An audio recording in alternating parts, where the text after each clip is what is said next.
Hello everyone, কেমন আছো তোমরা সবাই? আশা করছি তোমরা সবাই খুব খুব খুব ভালো আছো। আমিও খুব ভালো আছি। এই যে দেখতে পাচ্ছ, একদম রেডি হয়ে নিয়েছি। রেড কালারের একটা টপ পরেছি, আর এই যে এই হোয়াইট কালারের জ্যাকেটটা পরবো। তো এইরকম একটা লেডি সান্তা হয়ে কোথায় যেতে পারি সেটা তো বুঝতেই পারছো আশা করছি। হ্যাঁ, আমি যাচ্ছিলাম চার্চে। মেনলি 25শে ডিসেম্বর বড়দিনের দিন। ওই দিন আমার চার্চে যাওয়া হয়নি বা কোথাও ঘুরতে যাওয়া হয়নি। তাই জন্য এটা হচ্ছে বছরের শেষ রবিবার বা লাস্ট সানডে যাই বলো তোমরা। তো এই বছরের লাস্ট সানডেতে বেরিয়ে পড়েছিলাম ঘুরতে। আমাদের পাশেই এখানে রানাঘাট বেগোপাড়া চার্চেই বেরিয়ে গেছি, কারণ যাওয়ার কথা ছিল অন্য আরেকটা জায়গায়, কিন্তু আলটিমেটলি লাস্ট মোমেন্টে ওটা ক্যান্সেল হয়। আর বাড়িতে একবার বাড়ি থেকে একবার বেরোনোর নাম করে ফেলেছি, আর বেরোতে পারলাম না, সেটা তো খুব বাজে লাগে, মনটা সত্যিই খারাপ হয়ে যায়। তাই জন্য ভাবলাম বাড়ির আশেপাশেই ঘুরে আসি। তো এই তো, এই চার্চটা আমি আগেও এসেছি, আগেও তোমাদের সাথে ভিডিও শেয়ার করেছি। আর দেখো একটা জিনিস কি, যদি আমি 25শে ডিসেম্বরের দিন আসতাম তাহলে ওই যে ভেতরে ঢুকতে পারতাম, কিন্তু ওই একটা দিনই গেট খোলা থাকে, ভেতরে ঢুকতে দেয়, আর বাকি দিনগুলো হয় না সেটা। তো ওই জন্য আমরা ভেতরে আর ঢুকতে পারিনি। তো যেটুকুনি যে চার্চটা বাইরে থেকেই তোমাদের দেখিয়ে দিলাম, আর ভেতরটা জুম করে যতটা পারবো ততটা দেখাবো তোমাদেরকে।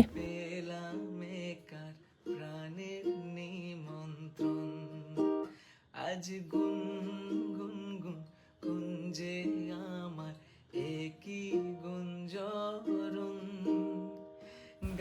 এই যে যতটা পারলাম জুম করে দেখিয়ে দিলাম, আর এটা হচ্ছে চার্চের পেছন দিকটা।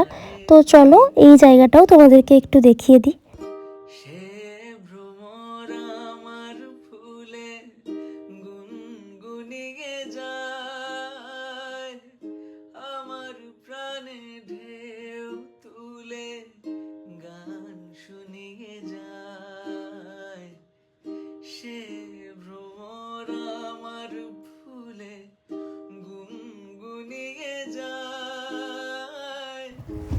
এই চার্চটা খুব একটা বড় নয়, মোটামুটি ছোট এরিয়ার মধ্যেই। তো এটা যেহেতু আগেও আমি অনেকবার ঘুরেছি, তো ওই জন্য আর কি বা এক্সট্রাভাবে দেখাবো বা এক্সট্রাভাবে থাকবো, তাই ওই কিছুক্ষণ থাকলাম, তোমাদের জন্য একটু ভিডিও করলাম, যেহেতু আমি চাইছিলাম শেয়ার করতে, সেই জন্যই। তো মোটামুটি যতটা পেরেছি একটু ভিডিও করলাম, আর সেটাই তোমাদের সাথে দেখাচ্ছি।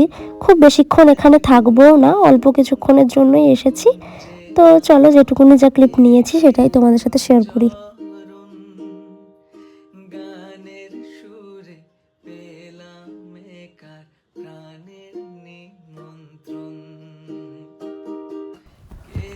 আর এই হচ্ছে আমার দুর্বলতা, বা বেশিরভাগ মেয়েরই দুর্বলতা বলা যায়।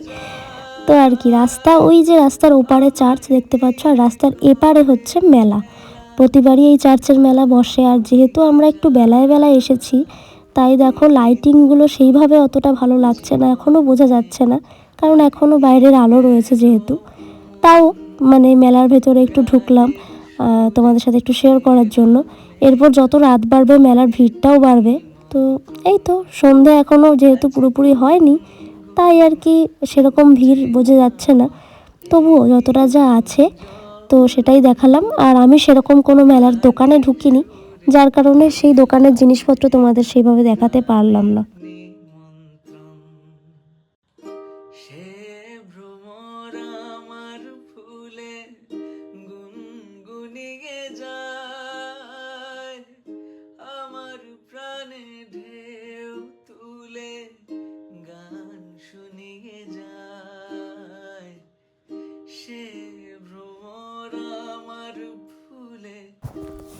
আগে তো দেখালামই যে একটা রাশিয়ার কোনো একটা গির্জার আদলে একটা প্যান্ডেল করেছিল, আর এখানেও দেখো একটা স্নোর ওপর যেসব ঘরগুলো হয় না, সেরকম একটা প্যান্ডেলের মতো করেছে। অনেকগুলোই এদিক ওদিক প্যান্ডেল ছিল, বাট সেভাবে কোনোটাই দেখা হয়নি। এই দুটোই দেখলাম, আর এই দুটোই তোমাদের সাথে শেয়ার করলাম আমি।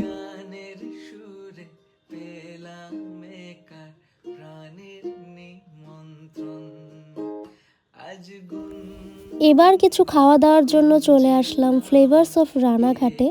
তো এই জায়গাটা তো আগেও আমি দেখিয়েছি আশা করছি। আর এই জায়গাটা তো মিডিলে সোশ্যাল মিডিয়াতেও খুব ফেমাস হয়েছিল, অনেকেই চেনো। আর যারা আমাদের এই রানাঘাটের আশেপাশে থাকো তারা তো চেনোই, বাট দূরেরও কিন্তু অনেকেই এই জায়গাটার নাম হয়তো শুনেছো, কারণ মিডিলে সোশ্যাল মিডিয়াতে খুবই ফেমাস হয়েছিল। তো যাই হোক, এই যে ভেতরটা, এখান দিয়ে হেঁটে যাওয়া যায়, বাট এই যে সাইডে দেখতে পাচ্ছ এইখানে কমলালেবু ঝুলে আছে। এই শীতকালে আসলে এই জিনিসগুলো দেখা যায় আরও বেশি বেশি করে, নানা রকমের ফুল ফল দিয়ে এই জায়গাটা ভরা থাকে। তো এই জন্য আমি তোমাদেরকেও একটু দেখিয়ে দিলাম। আমার তো বেশ ভালো লাগে দেখতে এই কমলালেবুগুলো এরকমভাবে গাছে থাকলে। আর এখানে হয়তো কারোর কোনো বিয়ের বাড়ি হোক বা কোনো কিছুর অনুষ্ঠান কিছু একটা হয়েছিল, যার কারণে এখনও ডেকোরেশনটা রয়েছে। আর এদিকে এই তো ডেকোরেশনটা ভালো করে দেখেই নাও, চলো সামনে গিয়ে আর একটু দেখাচ্ছি। এই যে এখানটা একটু ক্যাফেটেরিয়া টাইপের আছে এই জায়গাটা। এই জায়গাটা বেশ সুন্দর, বেশ চারিদিক দিয়ে টুনি ঝোলানো, আম বাগান। তো এই তো, আর সেরকম কিছু নেই। ওই সাইডটায় কয়েকটা নৌকা ছিল। আর চলে এসেছি রুফটপে খেতে। ভেতরে নিচেও জায়গা ছিল, বাট ওখানে আগে খেয়েছি, তাই রুফটপে আজকে এলাম। আর এখানে ওই যে নৌকাগুলো দেখছো, ওখানেও বসে খাওয়া যায়। আগে যেটা হতো যে ওই নৌকায় আগে ফ্রিতেই খাওয়া যেত, মানে নৌকায় বসে এমনি কোনো চার্জেস লাগতো না, বাট এখন নৌকায় বসলে নাকি এক্সট্রা 500 টাকা চার্জ দিতে হবে। তো ওটা আমার বেকার মনে হলো, তাই আর কি ওপরে চলে আসলাম। আর এখানে দেখো প্রথমেই নিয়েছি ক্রিস্পি চিলি বেবি কর্ন, তো ওটাই সার্ভ করে দিচ্ছিল। তো এটা আমার বেশ পছন্দের একটা খাবার বলতে পারো।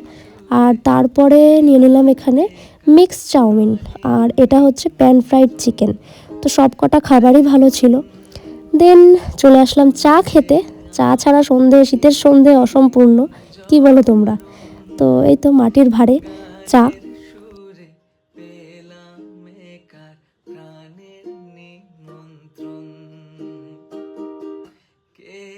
চোখে সারা বেলা রং বুলিয়ে যায়, আমায় নিয়ে করে খেলা, কাজ ভুলিয়ে যায়। আর তারপরে খেলাম আমরা আইসক্রিম। এই শীতকালে আইসক্রিম খাওয়ার মজাই আলাদা, মানে শীতকালে আইসক্রিমের যে ফিলটা পাওয়া যায় সেটা কিন্তু কোনোভাবেই গরমকালে পাওয়া যায় না। আমার সাথে কে কে একমত একটু বলো তো। আজ গুনজে আমার একই গুঞ্জরণ, গানের সুরে পেলাম এবার খাওয়া দাওয়া হয়ে গেছে, বাড়ি ফেরার পালা। আর এই যে যার মনে আনন্দ নাই সে আবার কেমন মানুষ, তার সামনেই দাঁড়িয়েছিলাম। আর এবার আর কি বাড়ি যাওয়ার পালা। ব্লগটা কেমন লাগলো জানিও। বাই।